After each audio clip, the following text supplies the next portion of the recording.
Let's observe silence for some time.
Oh,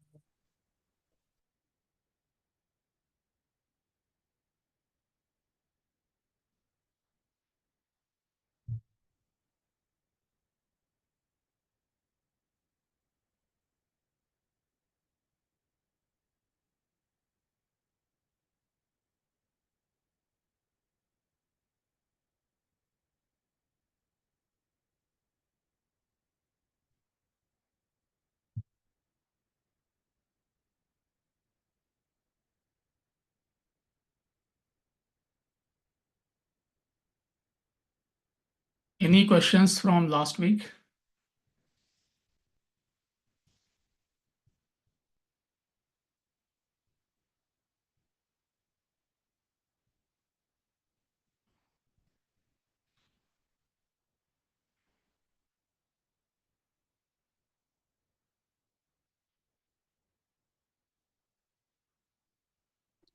Abhijit, Hari Om. Yeah. Last week, you were mentioning that I believe about likes and dislikes, right? You're telling about we need to make sure that we need to determine what are our likes and dislikes, material, emotional, physical, intellectual, spiritual. What is a yardstick, Abhijit? Like if we know these are the likes and dislikes, then we need to slowly work on to remove those things systematically, or what? What are the next steps after that? How do we make sure that we are removing that image? See, from absolute point of view, likes and dislikes is nothing but the texture of your desires. So any desire has to be removed. I'm talking from the absolute level. Human being minus desires equals state of self-realization. But from practical point of view, the moment likes and dislikes they start interfering with your obligations in life, then you need to pay attention to them. Or if they're harming you or they are counterproductive, you need to be aware of them and use your intellect and do what you ought to do. If you take the example of food, it becomes very understand. Then you can apply the same concept to everything. You feel like eating junk food. Okay, once in a while you eat junk food is no big deal. But if that is your diet, day in and day out, then definitely in the long run you will ruin your health. But it is innocuous. Once in a while you feel like having, I don't know, Mac burger or some donut. Fine. Similarly, at the finance level, if you like to live beyond your means, then you could get into trouble eventually in life. So you need to pay attention to that. This is from like day to day practical point of view, but from absolute point of view, any desire has to be removed.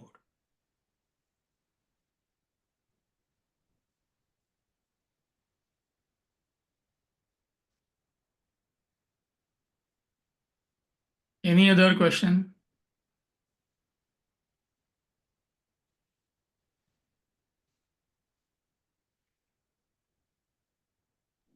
Amiji, what Viraj's question, a follow up on that is like, so if I'm not able or struggling to remove a desire, the next step for me to would be reasonable to work on the texture of it or improve the quality of desires. Yeah, I mean, here, I mean, I'm defining what is likes and dislikes. Likes and Okay. dislikes is nothing but your desires. Yeah. We can say pronounced desires. So desires, they manifest in this way. You like certain things, you don't like certain things. So the moment they start interfering with your life, whatever you are doing, they are going to be harmful, then you need to use intellect and pay attention to them. Otherwise, you'll be victimized by likes and dislikes throughout your life. That's the practical application of how to deal with likes and dislikes. So, Amiji, Thank you you. also said that uh, warnings come to you, and that is the key. So, Mike, I was just looking at what are, I mean, we have fish in a tank and all those stuff, right? Fish and the bird in a cage. So, what if, since we know that, the warning, first of all, to understand what the warnings are, and number two, right, when we see certain things, right, when we go to a doctor's office, we see something, right? And of course, we can avoid looking at that. But if we tend to tell people that this is what it is it the right way to do that? So, I mean, kind of, that's my question. First I of all, how mean, to find are the you asking warning, about likes and dislikes? likes and dislikes. See, warning is if you are acting on likes and dislikes, let's take that junk food example. Mm. What could be the warning? Your annual health report, everything will be abnormal. Cholesterol will be high, sugar will be high, and whatnot. Is it not a warning? That is number one. Number two, finances. How much of money you owe to the bank? That determines your financial status. If you're owing a lot of money to the bank, it's a warning that everything is not all right as far as my finances are concerned. And lastly, you asked about other people if they're acting on likes and dislikes. Now, what we got to do with other people? My business is my life. You have no jurisdiction even on your wife's life or your children's life. Yeah, you can educate them. That is the indirect way of helping them. But you can't tell them anything unless, see, this will not apply to a 5-year-old child. If you're a 5-year-old child, they will act on likes and dislikes. So you can't take a stance, okay, let them, do whatever they want to do. No, there definitely you need to interfere. It goes without saying. Children sometimes they like to play with this electrical socket. They try to put something, pin or something, and I mean you can't say he likes to do that, let him do whatever he wants to do. So don't take it to the extreme. I am talking about once they are sufficiently matured, 12, 13, 14, 15, whatever. I mean, you have no jurisdiction on anybody's life. This is the first and the last lesson we learn in Vedanta. I mean, how many times you heard that from Swamiji? If not from me. Turkey and the Ant, that poem. This is how the course starts in Vedanta Academy. At least during my time, it used to start. The whole problem of Turkey is she is blaming others, but she is not looking within. So the quality of a true seeker or a sincere seeker, he just focuses on himself. That is the third part of your question.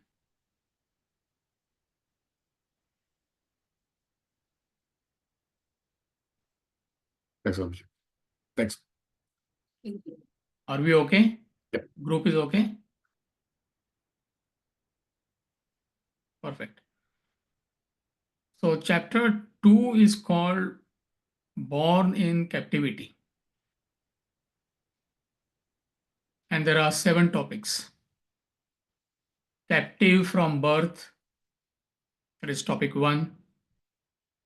The domestic prison, environmental pressures, the herd instinct, product of one's nature, which is your vasanas, captive of the mind. The last topic is how can you rise above this captivity. So there are 3 main points in this chapter. The first point is since childhood you are conditioned.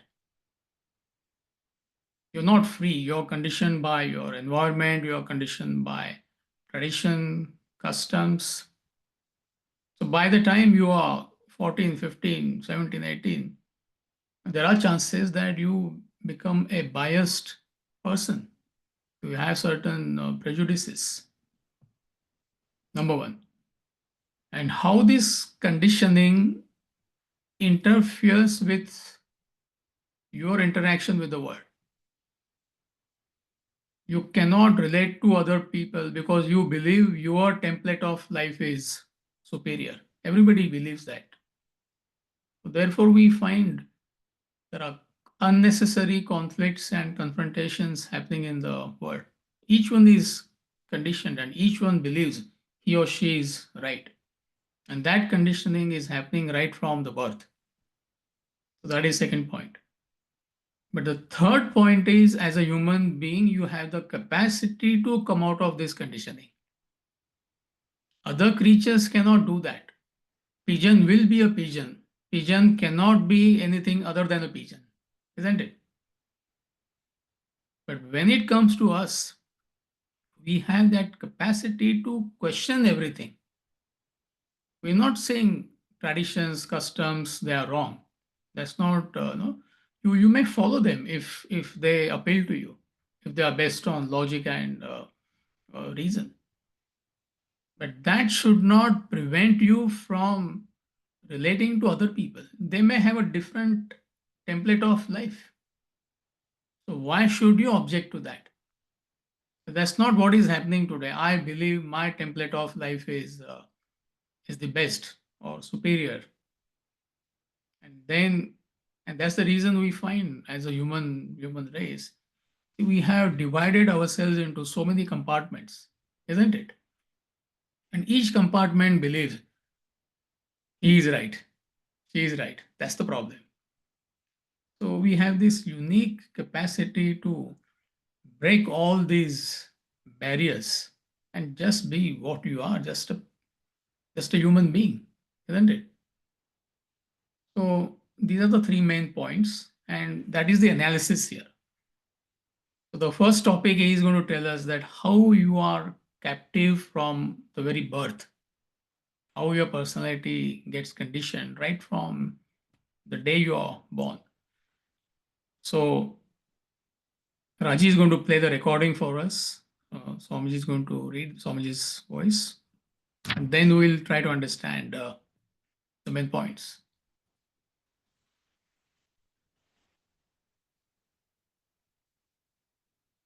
Chapter 2 Born in Captivity. Captive from birth.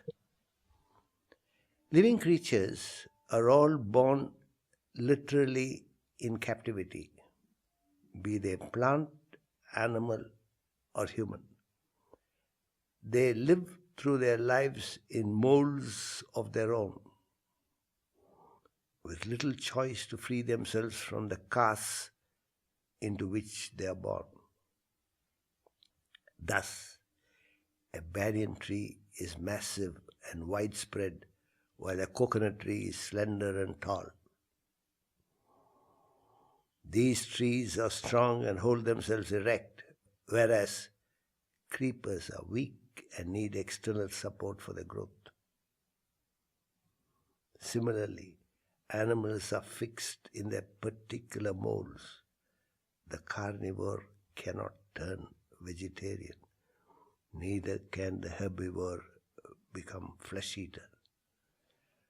So too does a human being take to his own mold. At birth, the human baby is totally helpless. It has to be picked up by the mother and breastfed. The baby cannot help itself, whereas other creatures are known to fend for themselves right from birth. The pup reaches its mother's bosom to feed itself. The chick starts pecking at bits of food soon after it's hatched. But the human baby is at the mercy of its parents for a prolonged period of time. From birth, you are held a captive. To start with, as a male or a female. You could be born in a slum or in a palace, healthy or deformed. Again, as an American or an Indian, a Chinese or a Japanese, etc. You're bound by certain parameters from the very beginning. Your birth tethers you to your environment, to your nationality, your race, your religion, everything around and about you.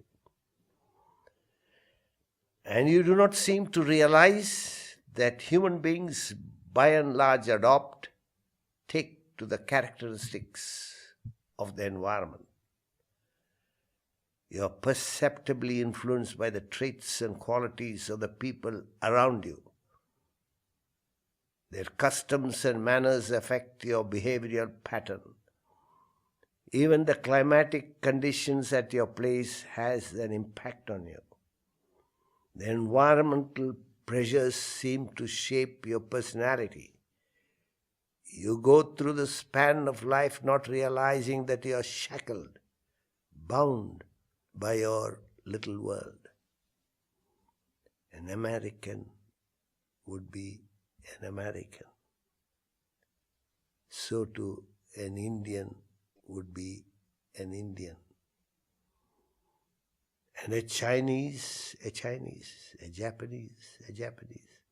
Thus, every human being is caught up in his own enclave, lives within the precincts of a tethered life. Hardly anyone realizes that humans alone have the prerogative to break through life's shackles, bondages, and enjoy absolute independence. And that they remain unaware of this unique privilege bestowed upon the human race, much less attempt to rise above the limitations caused by birth and environment to enjoy their inherent freedom. Instead, people live in their own enclaves, indulging in petty squabbles and quarrels over inconsequential aspects of life. The last few lines, they sum up the gist of this topic. People live in their own enclaves, indulging in petty squabbles and quarrels over inconsequential aspects of life. So, this is what is happening to practically everybody. Quarrels, the conflicts, the confrontations are for nothing. I dress in a particular way, you dress in a particular way. So you dress according to you. Why are you imposing your dress style on me? Why should I impose my dress style on you? So 99.99% quarrels are absolutely petty quarrels. And this may happen even in your own personal life. Like two partners, maybe they are brought up in a different environment altogether. So who is right, who is wrong? There is no such thing. But the husband may believe that this is a right way to do things. Wife may believe in her own way of functioning. This is the way a house should be managed because she has seen her mother doing it, grandmother doing it. Boy has seen his mother doing it, grandmother doing it, and there could be a clash. You know, should I eat with my hands or should I eat with my spoons? I mean, does it matter? Eat food. How does it matter? I mean, how it goes into your mouth. But Englishman eats in a particular way. The America is not so fussy. If you go to Europe, England, is that the way, right way? Or Indians, we use our hands. If you go to South India, they use it in a different way. Is that right, or is Englishman right? You getting it? I'm giving you a simple example. So an Indian or a South Indian may criticize an Englishman. Englishman may criticize an Indian or a South Indian. How you guys eat? Petty things. Male thinks in a particular way, female thinks in a particular way. Right from early childhood, you are conditioned. Both are human beings. I mean, what's the difference between the male and female? Of course, I mean, when it comes to the body, it's common sense. But still, man thinks in a particular way, woman thinks in a particular way. So that itself is conditioning. And not to talk about different ideologies. If you are born in a particular religion, you believe in whatever that religion tells you to do. And you may feel that others, what religion others are following, customs, traditions, rituals, all that goes together. That is not correct. If you are born in a communist country, you become a communist. If you're born in a capitalist country like America, you become a capitalist. Now, who is right, who is wrong? That's the dispute. We often give this example, America, Russia dispute. I'm not talking from political point of view, philosophical point of view. For what? Let them live their lifestyle. They should leave us alone the way we want to manage our country. But no, we want to impose our views on them. They perhaps want to impose their views on us. Unnecessary conflicts and confrontation. When it comes to religion, it is quite obvious, it's more pronounced. The amount of damage it has done to the humanity, scary. And then he's giving other examples like Japanese things in the Japanese way, like American things in the American way. You know? Tribal people, they think in a particular way. Their lifestyle is totally different. Just because we are living in big cities, does that mean our lifestyle is the template? And those who are living in the forest, they have their own template of life. Is that wrong? You get my point. This is what creates unnecessary conflicts and confrontations. So you can follow. We're not saying that you should not follow your lifestyle, but you should be able to relate to everybody.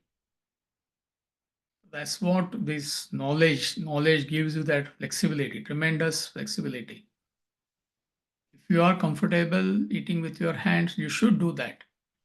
But when you are with an Englishman, you should also know how to use fork and knife. You can't say that, no, I'm having lunch with a queen and I'll eat with my hands. That is where the conflict comes. So if you're in America, you should be like an American. But at home, you could be Indian. Why not? Similarly, American goes to India, he should be able to relate to Indians, but at heart, he remains an American. So that's what I find, some of the Indian community, I mean, applies for any community. I'm an Indian, so therefore I am commenting on the Indian community. Some of them, they just don't come out of their circle.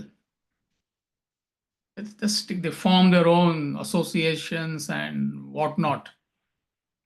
So they are not able to interact with locals. Some of them, the Indian community is not that bad, but I hope you understand the spirit of what I am saying. Immigrant debate is going on.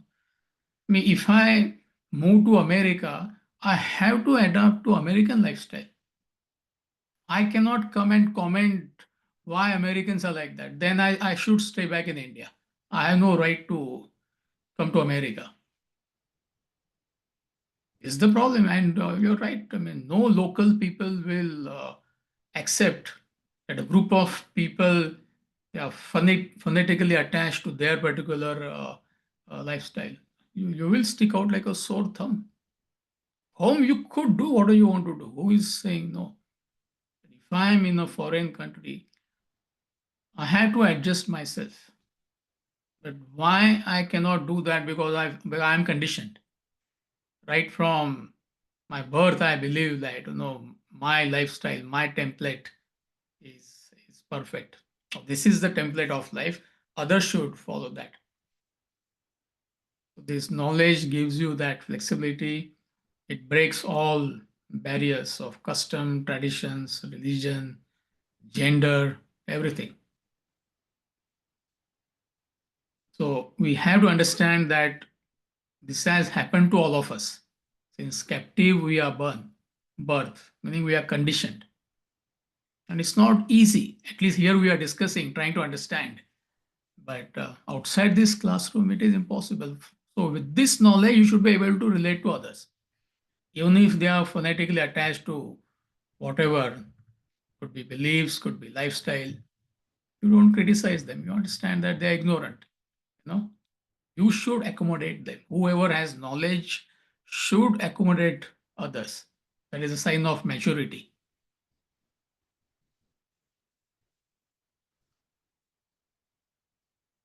So these are the main points. Simple topic, but it helps us to understand what is happening to us or what has happened to us so far.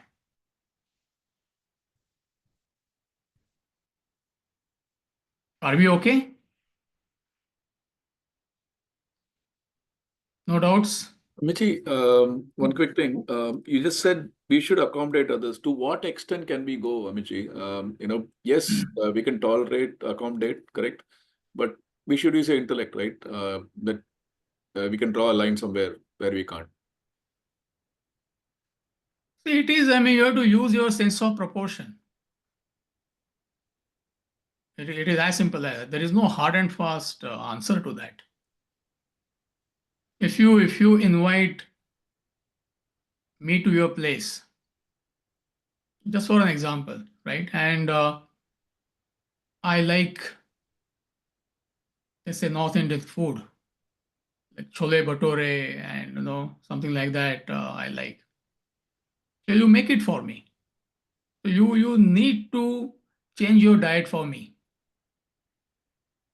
It applies for me also. If I go to a South Indian house, whatever they give to me, I should eat pongal, idli, sambar, chutney, right? But let's say you're trying to accommodate. But each time you invite me, let's say 3 times I'm magnifying. 3 times in a week, you are inviting me home for lunch, and each time I'm demanding chole bhature. No, you decide. I mean, to what extent you have no problem, Radha will have problem. I'm giving you silly examples from day-to-day life. You have to use your intellect. There is no strict answer. It all depends on the situation. Depends on the context. You know. So use your intellect and feel the pulse and do whatever is necessary. Yes, you must bend, but it's not that somebody starts riding on your back. It goes without saying. I just have a comment to what he was saying. I like the word assimilate. We all have to assimilate to our environments to an extent to fit in. But assimilating doesn't mean that we are going to go too far or not go far enough. But the whole point is we assimilate so that we are not a sore thumb, just like you're saying with cultures. When we go travel, we're not the tourist sore thumb in their culture. We are doing things that are respectful and in recognition of our outside understanding of where we're going with them and their culture. Yeah, perfect. Good answer. See, this is what has happened to India. You must understand, since you're an Indian. Just as a case study, I am giving you. So this knowledge, the tradition, it belongs to India. It's not that knowledge is for Indians. That is the origin. It's a knowledge for the world. Due to invasion for last 2000, 2500 years, it has been diluted to the extent that those who invaded us, now they are objecting to Indians following Indian lifestyle. You getting it? Whatever it is.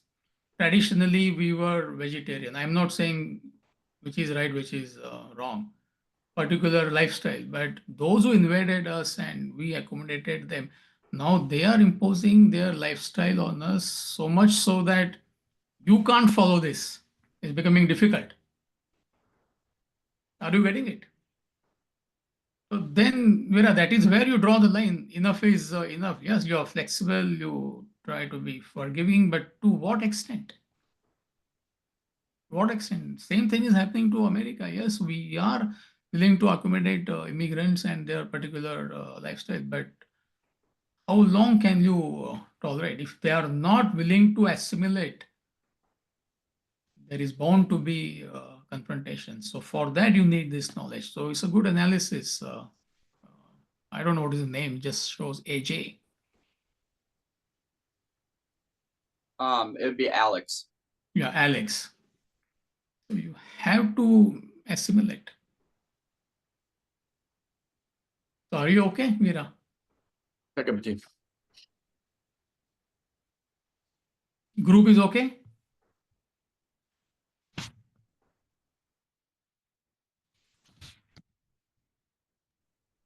I have a question. Yes, please. Like especially the drinkings and vegetarian, non-veg, and there is a non-veg outside you accommodate, but the same American people come to your house, and you don't make a non-veg at the home. How can you tell them? Or they might say they eat only non-veg, or that kind of stuff. You don't drink in the house, or that all that very basic Hindus, our Indians believe into. How can you correlate that? See, there, of course, you cannot bend. It's a question of principle. It's a question of righteousness. It's a question of morality. How can you bend? Yes. Obviously, you cannot. But you can't be fussy that if somebody invites me to a restaurant and if that restaurant is serving non-vegetarian food, I will not go there. That is fanaticism. Are you with me? or I'm vegetarian, other people on my table, I'm talking about office setup, work setup. They should also eat vegetarian meal because I'm vegetarian. So they obviously need to accommodate. Let them eat whatever they want to eat. If they want to drink wine, they want to drink alcohol. I mean, who are you? Tell them not to follow that. But when it comes to your house, then see, they have to respect your values. Just as when you go to their place, you must respect their values. So it is as simple as that.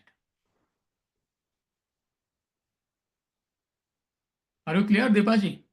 Yeah. Clear.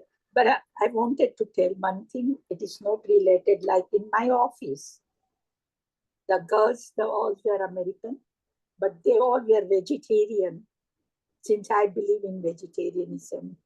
And they knew that there has to be a benefits, and they agreed on that, at least in the office. So maybe a proper thing, like you always says, that vegetarianism, how can you kill somebody? They also start understanding now that vegetarianism is much better. See, the same. I'm not getting into the details. Why just stick to being vegetarian? The way you dress, the way everything is included. Point is simple. See, we can't multiply examples and try to understand a concept. This is what is happening here. You understand the concept, the theorem. Application is like application of riders. That is contextual. So we can't go on discussing the example to understand the concept. Concept is what you should assimilate. You should accommodate others. Now, how to do it from practical point of view, that cannot be discussed. For that, you need to use your intellect. That was Veera's original question. But there is no right and wrong here.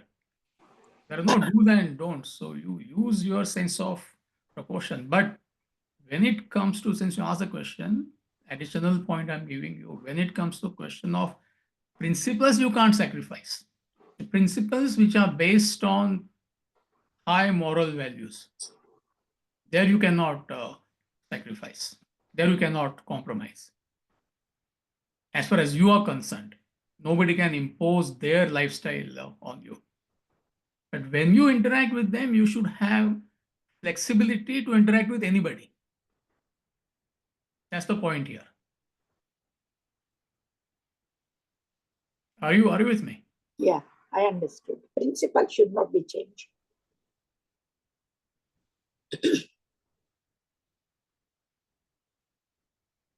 All right. So topic 2, the domestic prison.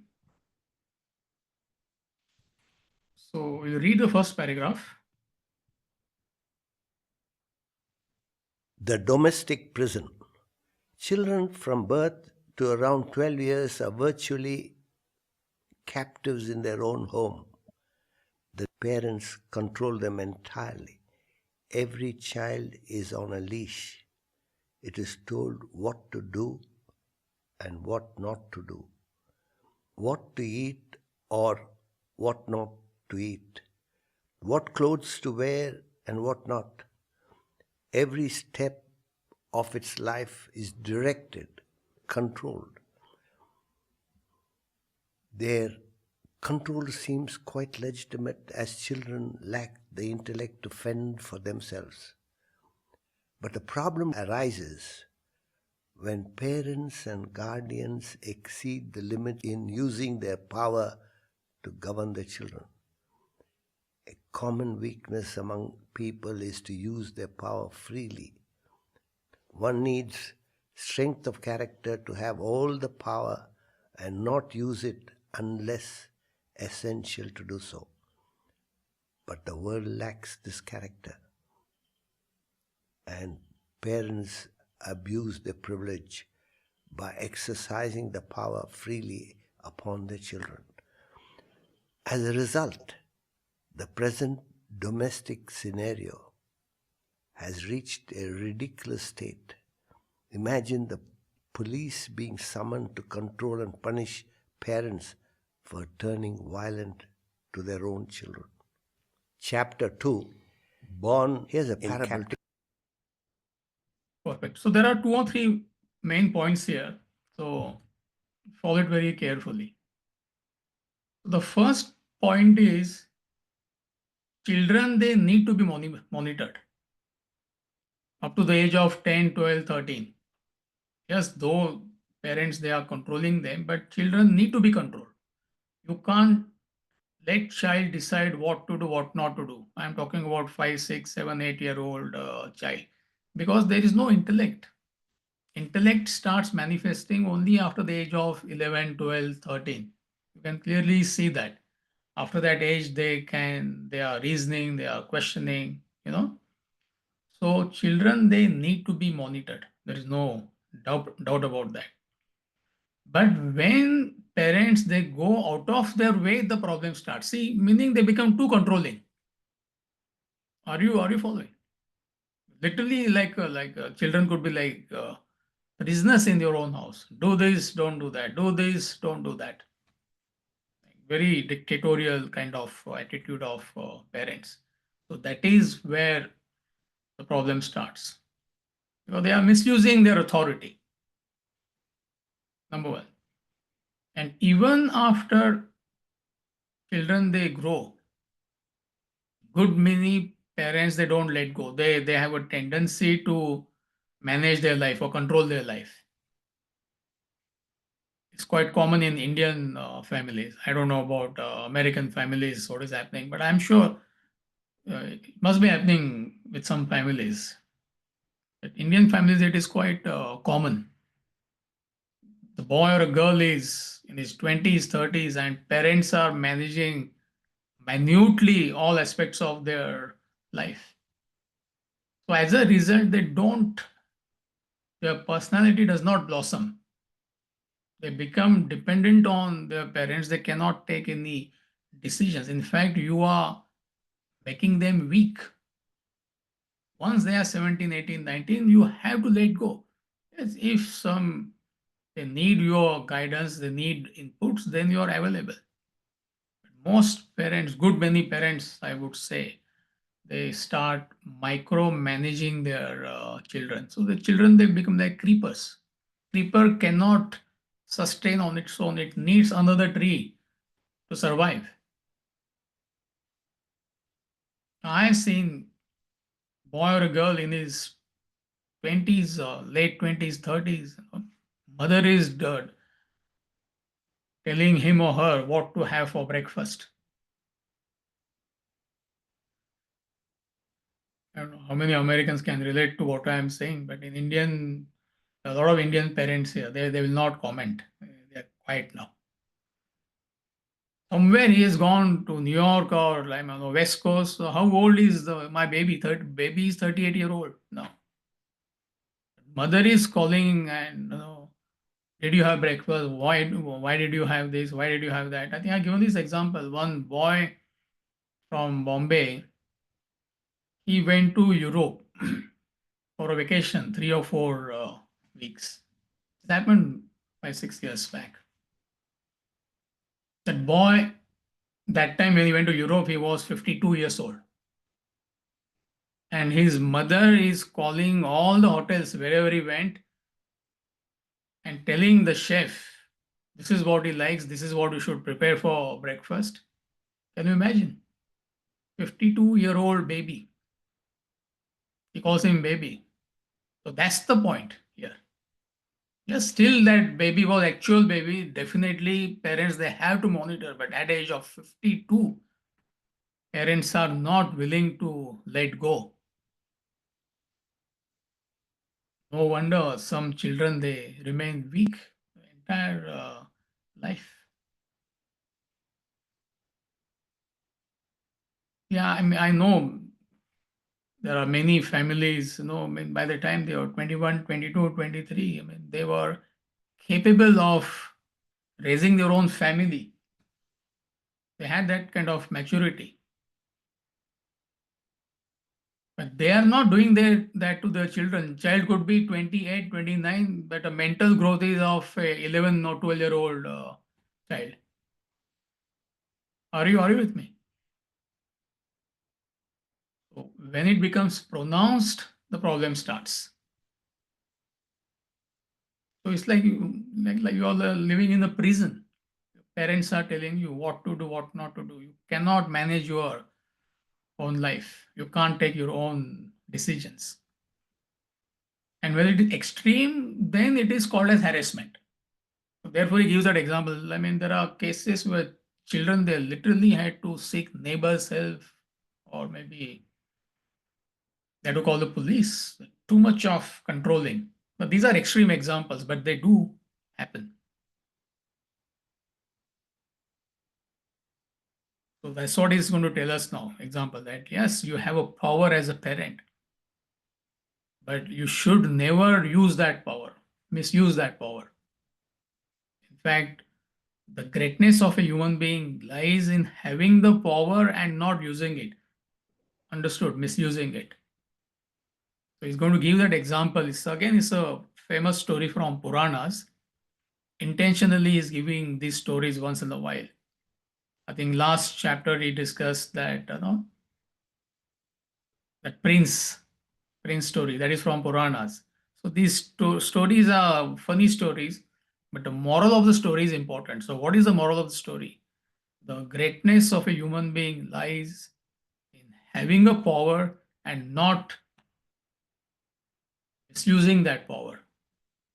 Apni power you get, you try controlling other people. All aspects of life. It could be financial power, it could be economic power, it could be military power, any power. You're an employer, you have power over your employees. Are you misusing that power?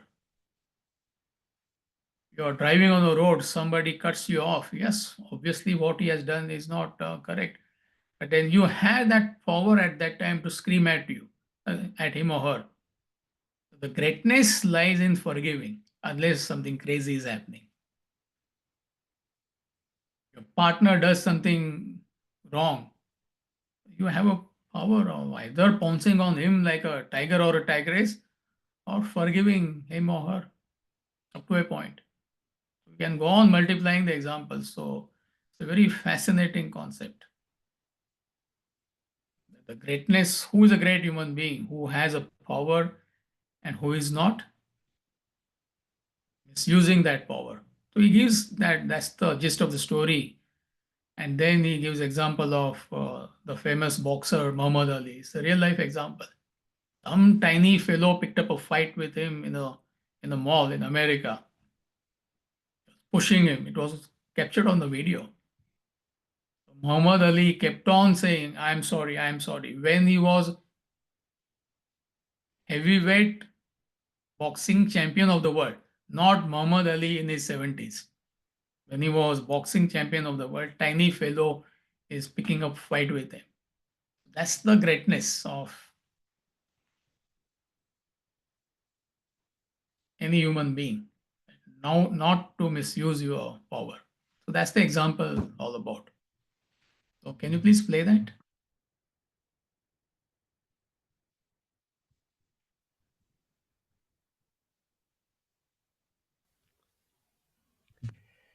Here's a parable to illustrate this magnificent character among humans. Not to use their strength unless compelled by force or circumstance. A pativrata, a devout wife with divine powers, served a husband who was a spiritual master. Together they lived their life in the seclusion of the jungle. As a part of her household duties, the wife fetched water in a pitcher from a pond in the vicinity. On one occasion, when the prince of the state was on his hunting spree, he saw her carrying the pitcher of water. He was enchanted by her beauty. He spoke softly from his horseback. Whoever you may be, I, as the prince of this state, propose to marry you.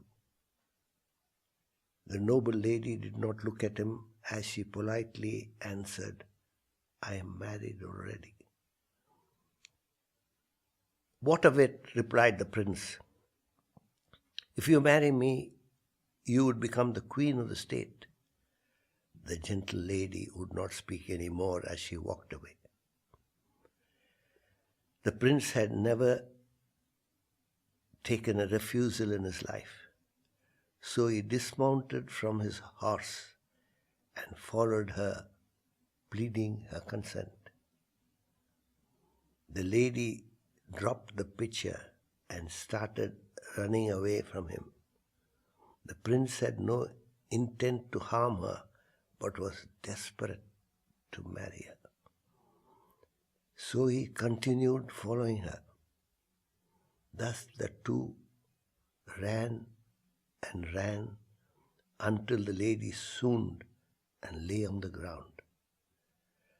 The prince was sorry for her and tried to revive her. The divine lady, after a while, opened her eyes and saw the prince standing before her. Instantly, he was reduced to ashes. Such was the power she wielded, but she would not use it. She ran and ran not to save herself, but to save him. Thus, the nobility and character of a human being is to possess power and not use it unless the environment and circumstance enforces its use. Very powerful This message. You can't take it literally, the story. A lot of people take such stories literally. So she ran for what? That's the main point in the story. She ran for what? To save him.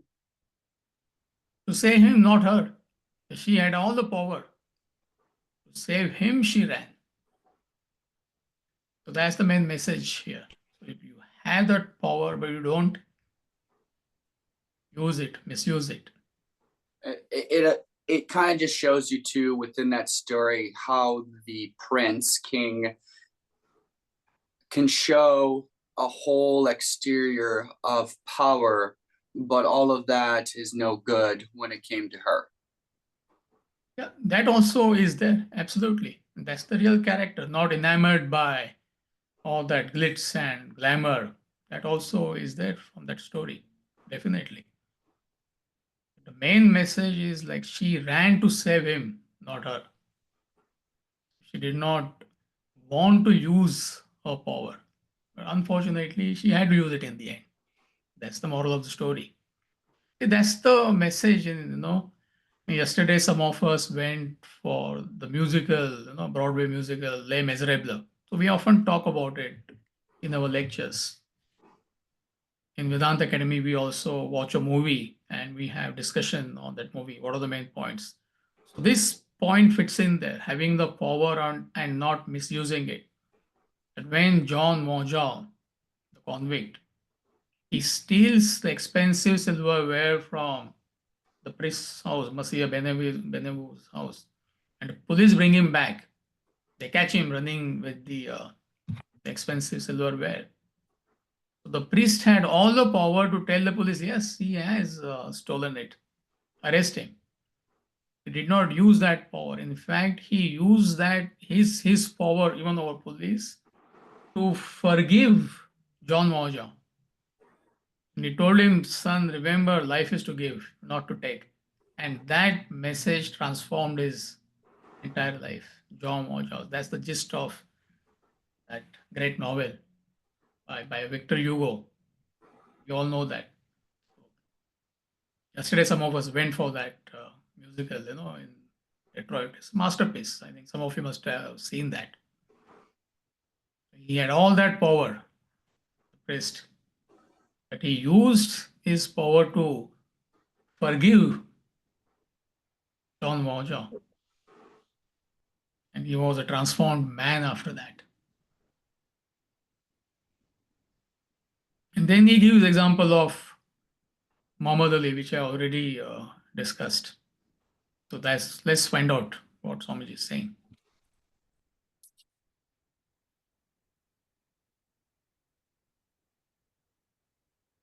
beautiful trait was demonstrated in real life by a world champion boxer. A few decades back, a small built man accidentally bumped into the champion in a crowded mall in the United States. Instantly, the man screamed at the boxer, "You gotta look where you're going, man!" The other politely bowed down and apologized. "I'm sorry." The man yelled again in defiance. The champion shrugged his shoulders apologetically and parted. That's the character. Do you get it? See, there is very famous fight in boxing, George Foreman versus Muhammad Ali. How many of you know that fight?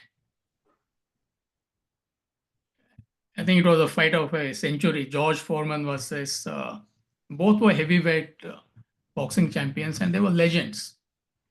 If you listen to George Foreman's interview, he himself is like an oak tree, 6'4". During his prime time, what must have been his power? And such an opponent, Muhammad Ali, he knocked him out in the end. So George Foreman, though he was defeated by him, but he has great admiration for him. And why he has that admiration and respect, he says, the boxing match went on for whatever, like 10 rounds, 12 rounds. But finally, Muhammad Ali gave 2, 3 knockout punches. And George Foreman, he went on his knees. And this is what George Foreman says. He says, easily he could have given me 2, 3 more punches. If I were Muhammad Ali, I would have done that myself. But the greatness of Muhammad Ali is he held his hand. He saw I am going down. So why unnecessarily go for an overkill? So he admires that quality in him. And he said, like, if I was Muhammad Ali, I would have given another boxer 2, 3 more punches. You can do that. That's the boxing match all about. But he held his hand. So he admires him for that trait. Are you getting it? And in a boxing match where you're supposed to beat the other fellow, he did not use his power, excessive power. We can go on multiplying these examples. I mean, sometimes it happens that when you go to government offices, that you can clearly see that they are misusing that power. I'm not saying everybody is doing that, but what can you do? You are at their mercy. Sometimes during even in immigration, the ways they may treat you, or when you apply for visa, they have all the power. Sometimes they misuse that. So if you are in that position, you should understand this. You may have all the power and not to use it. The greatness of America is it has all the power, but not to misuse it. If you have to use, you have to use. It could be financial power, it could be military power. The greatness of America lies if we don't use that power. Otherwise, political power you can misuse for whatever reason. It applies even at a national level as a nation. So applies individually, applies collectively. So it's a very subtle point. I don't know whether I'm able to convey what the author is trying to convey. Are you with me?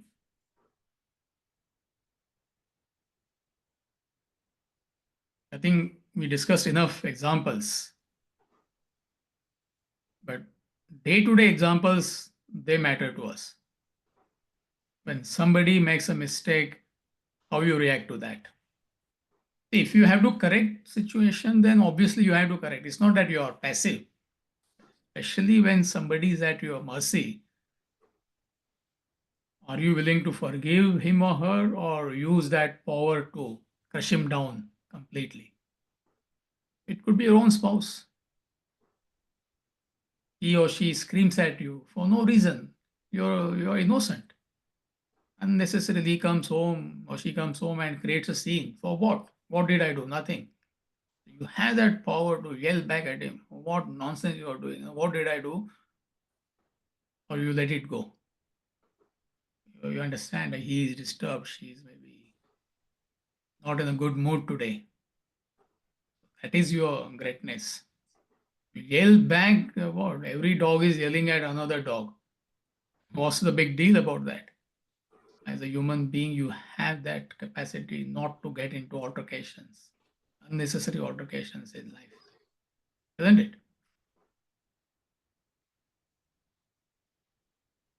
So that's the point, main point here. So it is time up. The rest of the topic we'll do next week. So before we conclude, any quick questions?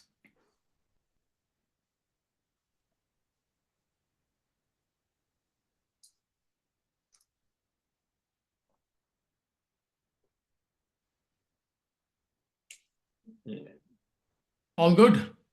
All good. Great. So see you next week. Thank you. Thank you, Thank Amit. you. We will have the Thank you. Q&A session Thank you. this you, Thursday, Amitji. coming Thursday. You will receive an email. Please attend if you're available. Thank you. Thank you, Amitji. Thank you, Amitji.